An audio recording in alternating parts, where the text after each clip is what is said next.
Izinkan saya bertanya sesuatu. Jika masuk surga benar-benar bergantung pada seberapa baik kita, bagaimana kita bisa tahu dengan pasti? Terkadang kita merasa baik-baik saja, tetapi di hari lain tidak demikian, selalu ada ketidakpastian. Bagaimana jika saya memberitahu Anda bahwa Alkitab sebenarnya mengajarkan bahwa Anda dapat yakin memiliki hidup yang kekal? Dan itu bukan tentang seberapa baik Anda. Saya tahu Anda mungkin sudah tahu dan percaya sebagian dari apa yang akan saya bagikan. Tetapi jika Anda mau bertahan dengan saya selama beberapa menit saja, saya akan menunjukkan kepada Anda, langsung dari firman Tuhan, sebuah kebenaran yang akan mengubah cara Anda melihat segala sesuatu. Betapa sederhananya untuk diselamatkan selamanya. Hal pertama yang harus kita pahami adalah bahwa kita semua berdosa dan kita membutuhkan juru selamat. Dalam Roma pasal 3 ayat 23, Alkitab berkata, "Karena semua orang telah berbuat dosa dan telah kehilangan kemuliaan Allah." Dosa adalah ketika kita melanggar salah satu perintah Tuhan. Dan Alkitab dengan jelas menyatakan bahwa kita semua melakukannya. Bahkan orang terbaik yang dapat Anda bayangkan pun tidak sempurna dan pernah melanggar hukum Tuhan di suatu titik dalam hidup mereka. Kabar buruknya adalah ada hukuman bagi pelanggaran hukum Tuhan. Dalam Roma pasal 6 ayat 23, Alkitab mengatakan, "Karena upah dosa adalah maut." Jadi karena kita berdosa, yang pantas kita terima adalah kematian. Tentu saja suatu hari nanti kita semua akan mati secara fisik. Tetapi Alkitab berbicara tentang kematian kedua, yaitu kematian jiwa kita di neraka jika kita tidak diselamatkan. Wahyu pasal 21 ayat 8 mengatakan, "Dan semua pendusta akan mendapat bagian mereka di dalam lautan yang menyala-nyala oleh api dan belerang. Inilah kematian yang kedua." Itu termasuk Anda dan saya, meskipun satu-satunya hal buruk yang pernah kita lakukan hanyalah berbohong, kita tetap melanggar hukum Tuhan dan pantas masuk neraka. Begini, masalahnya bukan seberapa banyak dosa kita atau jenis dosa apa, melainkan fakta bahwa kita berdosa dan Tuhan tidak mungkin membiarkan dosa masuk surga. Nah, jawabannya bukanlah kita harus menyingkirkan dosa dari hidup kita. Kita semua tahu kita tidak bisa melakukannya, dan Tuhan pun tahu itu. Maka, Dia menyediakan jalan bagi kita untuk diselamatkan dari neraka dan masuk surga, bukan berdasarkan kebenaran kita sendiri, melainkan berdasarkan kebenaran Yesus Kristus. Dalam Roma pasal 5 ayat 8, Alkitab mengatakan, "Akan tetapi Allah menunjukkan kasih-Nya kepada kita, oleh karena Kristus telah mati untuk kita ketika kita masih berdosa." Allah Bapa mengutus putranya, Yesus Kristus, ke dunia.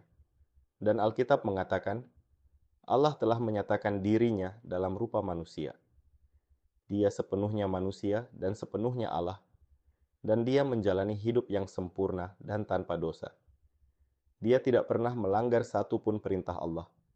Dia menjalani hidup yang tidak dapat kita jalani, hidup yang kita butuhkan untuk masuk surga. Kemudian dia mati di kayu salib untuk dosa-dosa kita, pergi ke neraka untuk kita, dan bangkit kembali pada hari ketiga. Dan sekarang, karena pengorbanan Yesus, kita bisa masuk surga sebagai anugerah, bukan sebagai hadiah. Roma 6 ayat 23 mengatakan, "Tetapi karunia Allah ialah hidup yang kekal melalui Yesus Kristus, Tuhan kita." Jadi, hidup yang kekal, yaitu surga, adalah anugerah cuma-cuma.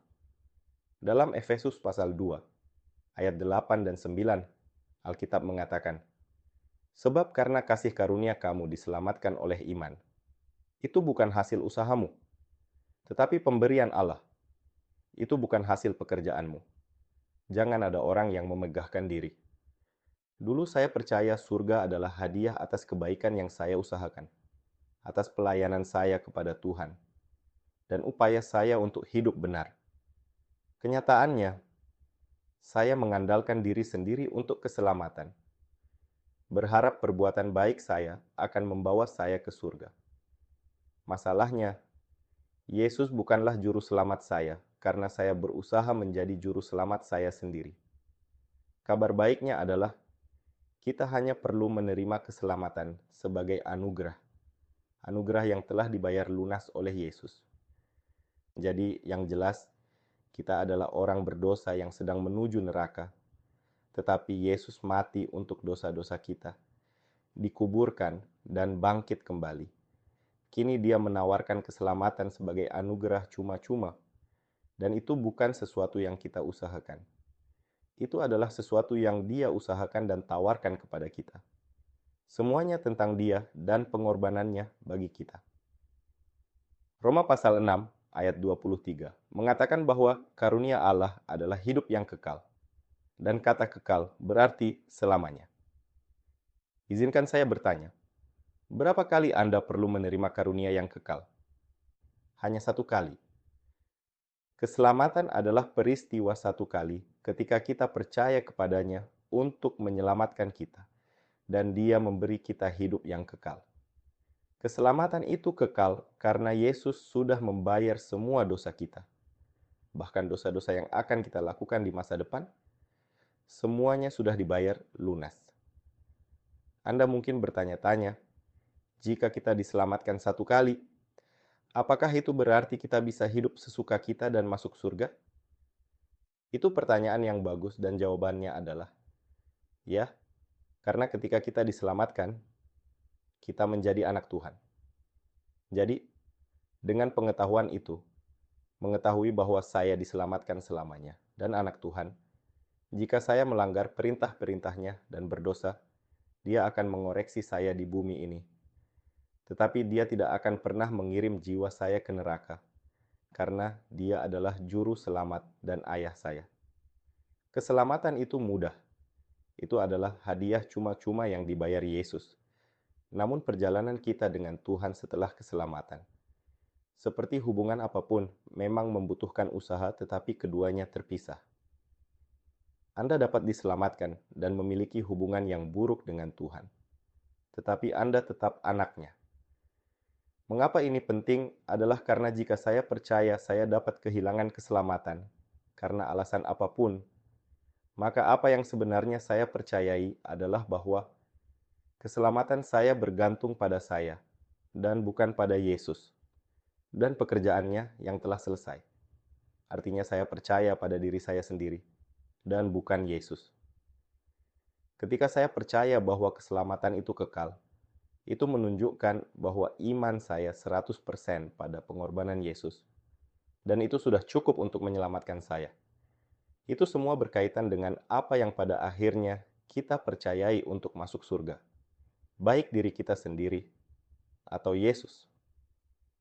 Itulah sebabnya dalam Kisah Para Rasul 16, ayat 30 dan 31 Alkitab mengatakan, dan membawa mereka keluar dan berkata, Tuan, Tuan, apakah yang harus saya lakukan untuk diselamatkan?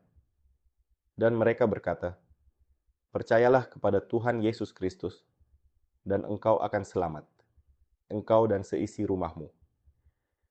Perhatikan bahwa satu-satunya hal yang dikatakan perlu kita lakukan untuk diselamatkan adalah percaya. Dalam Yohanes 3:16, Yesus berkata, karena begitu besar kasih Allah akan dunia ini, sehingga ia telah mengaruniakan anaknya yang tunggal, supaya setiap orang yang percaya kepadanya tidak binasa, melainkan beroleh hidup yang kekal.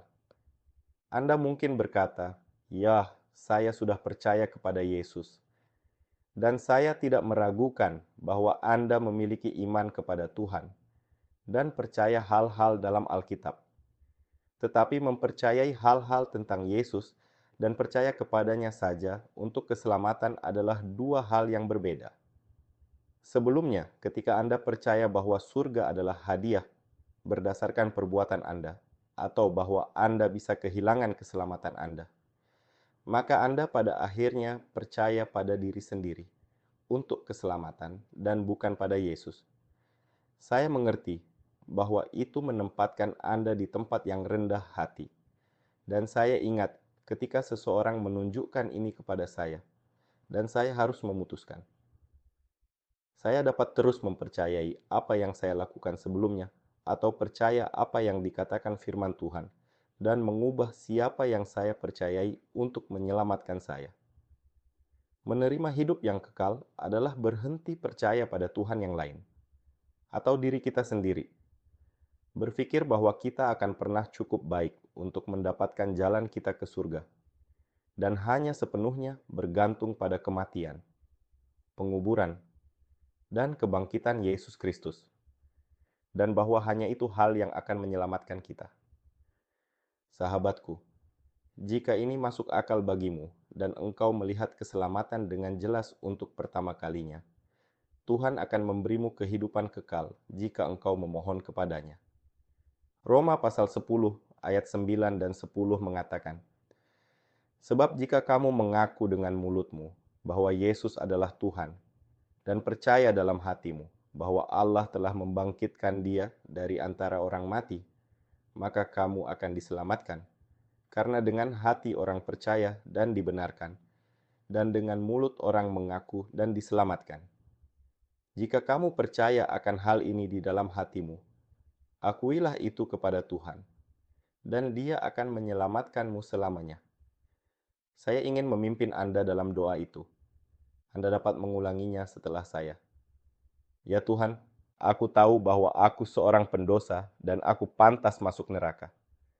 Namun aku percaya bahwa Engkau mati untukku, dikuburkan, dan bangkit kembali. Tolong selamatkan aku selamanya dan berikanlah aku hadiah kehidupan abadi. Aku hanya percaya padamu dan tidak lagi pada perbuatan baikku sendiri. Terima kasih di Yesus, amin.